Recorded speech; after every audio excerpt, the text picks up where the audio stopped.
Hi there, this is Praying Medic with your news update for Thursday, December 21st.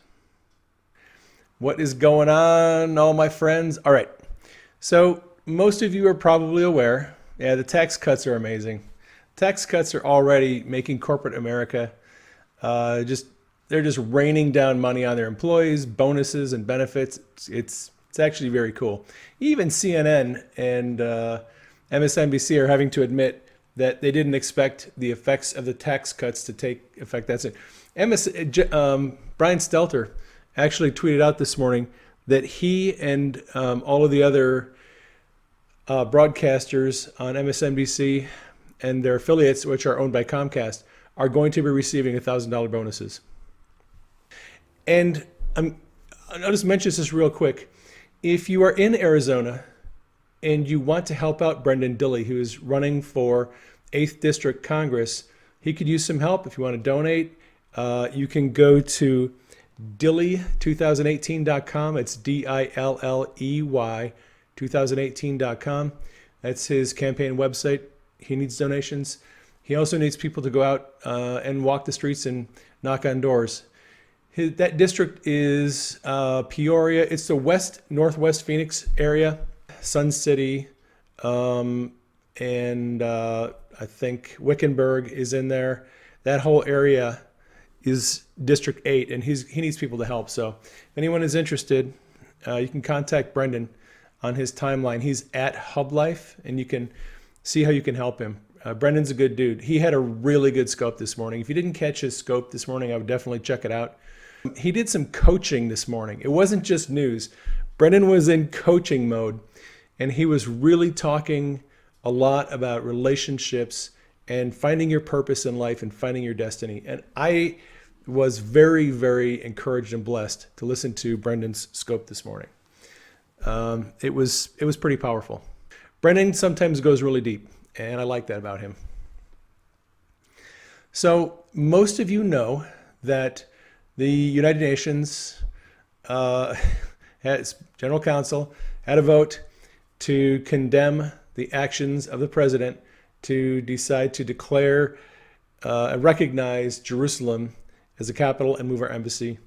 A lot of nations voted against us in favor of this motion to condemn.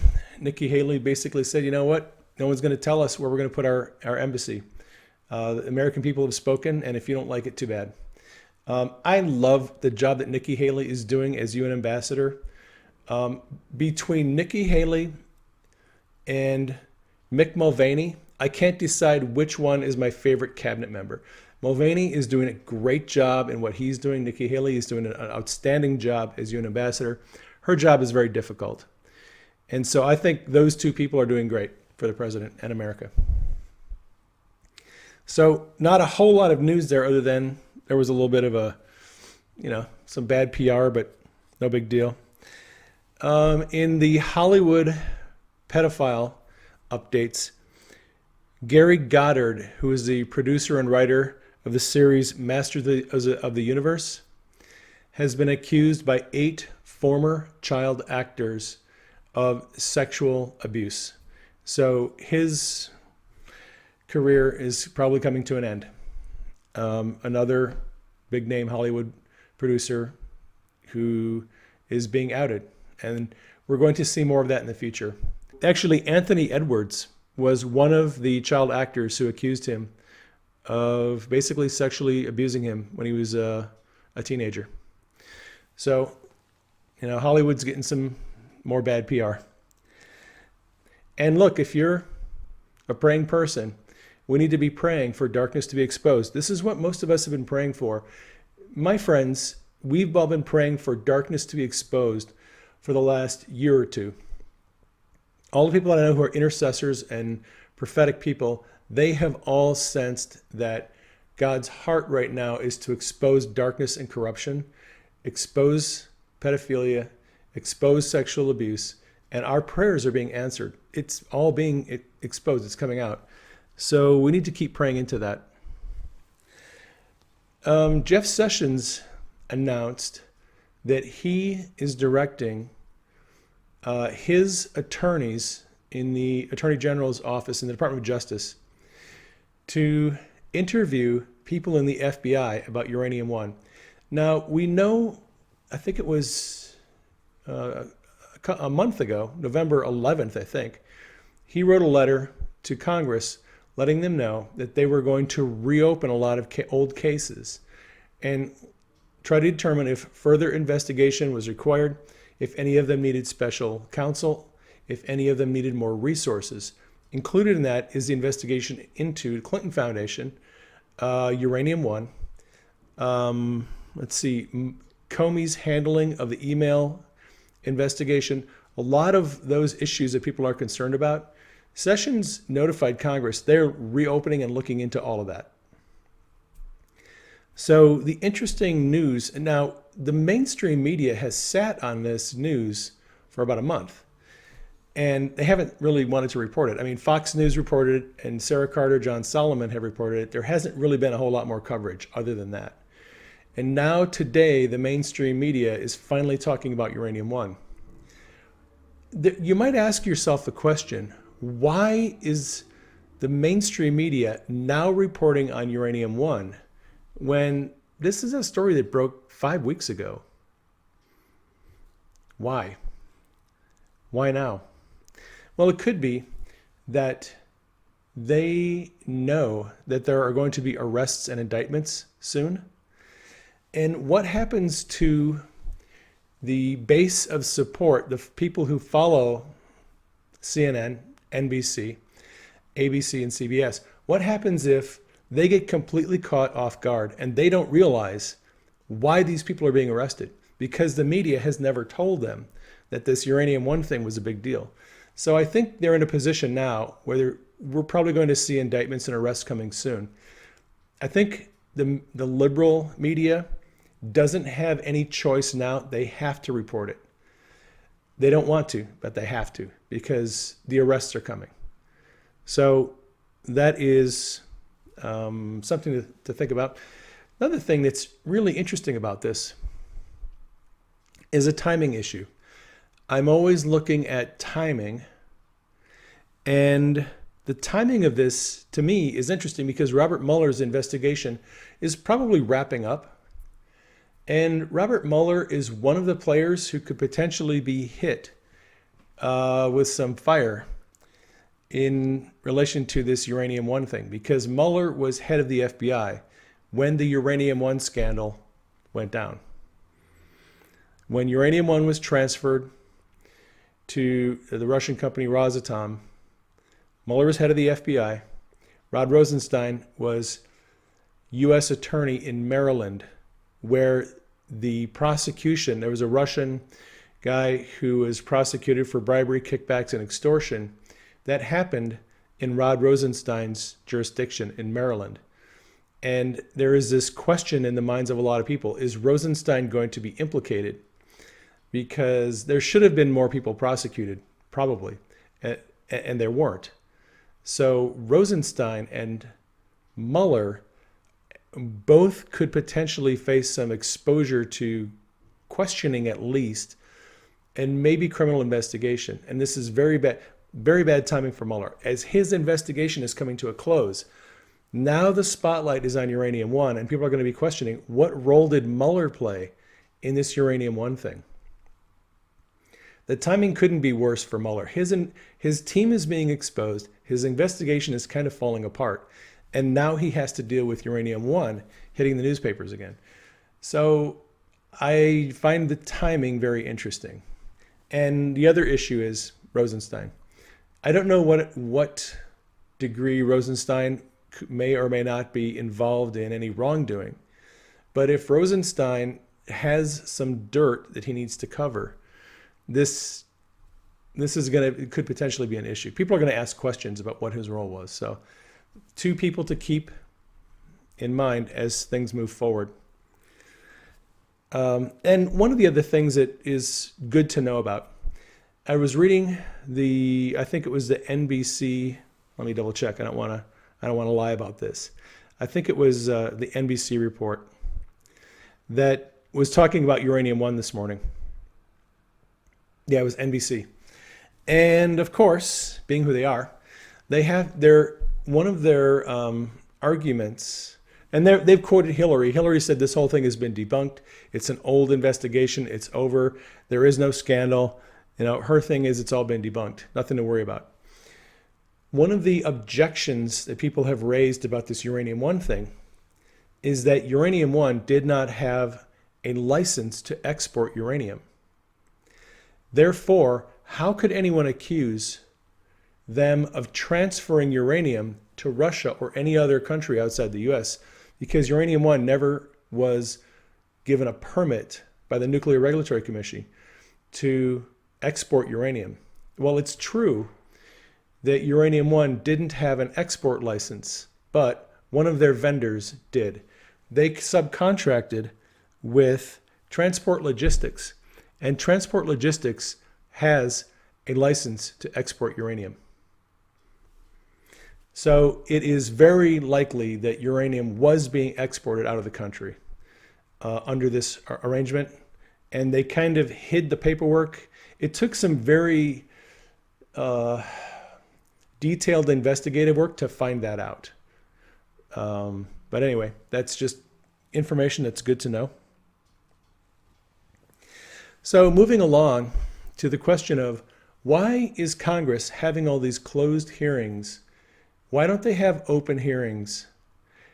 The House Intelligence and Judiciary Committees, when they go and they bring in these witnesses, Andrew McCabe and Bruce Orr and all these other people, people are frustrated and they're kind of angry because they don't trust the government, they don't trust Congress, and they think, look, if you don't have anything to hide, why not have open hearings?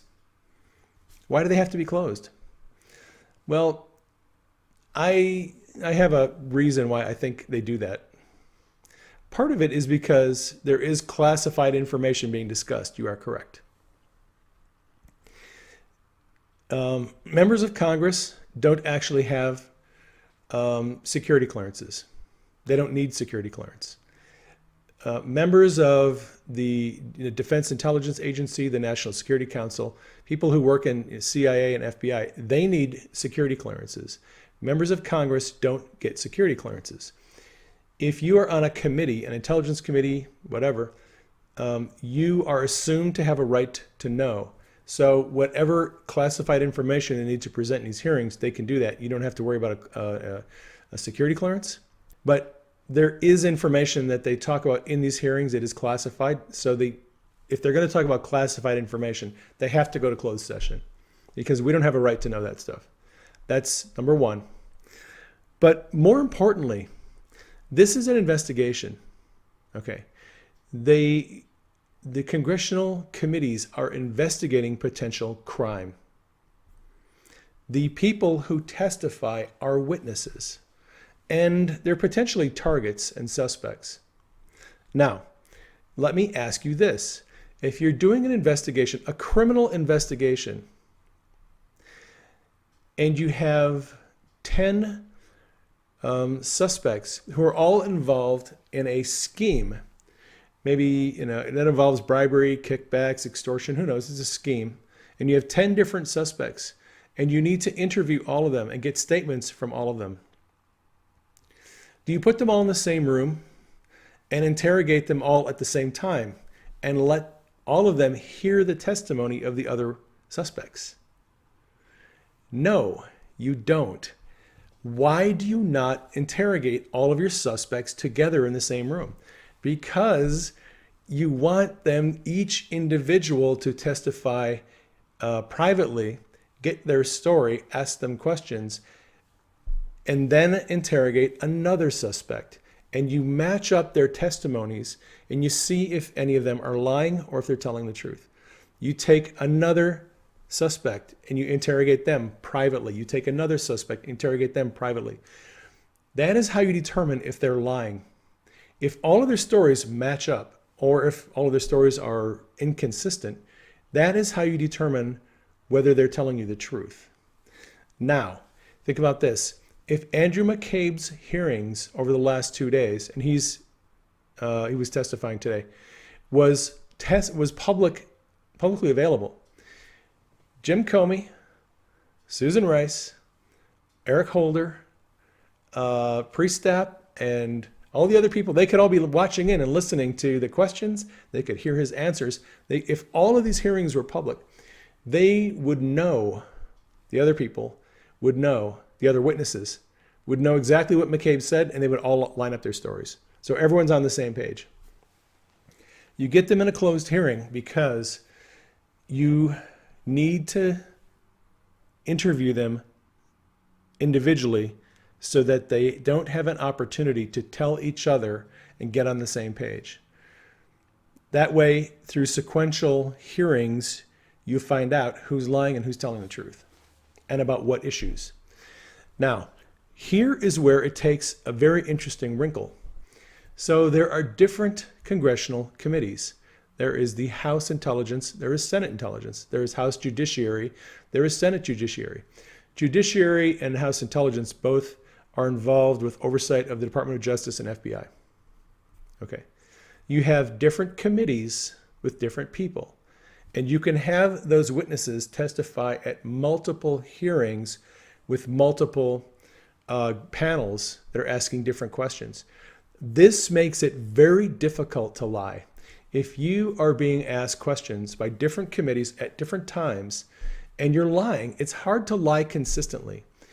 So putting these witnesses, or targets if you want to call them, in different hearings with different groups of people, asking different lines of questioning, is a really good way to determine what the truth is and what the lies are. And here is the last thing I'm going to share with you. It was just announced yesterday that Devin Nunes, who is chair of the House Intelligence Committee, is running his own parallel investigation into the FBI and DOJ that doesn't allow any Democrats to be involved in the investigation. It's a very interesting revelation. Why would Devin Nunes, who is the Republican, set up a parallel investigation into the FBI and DOJ that doesn't have any Democrats involved in the process? Why? Because he knows that people like Adam Schiff, who is the ranking minority member on his committee, is leaking to the press. Well, he suspects it. He suspects that Adam Schiff and potentially other people are leaking the information in their hearings to the press. So if you are Devin Nunes and you want an investigation that is not going to be leaked to the press, you get the leakers out of the system.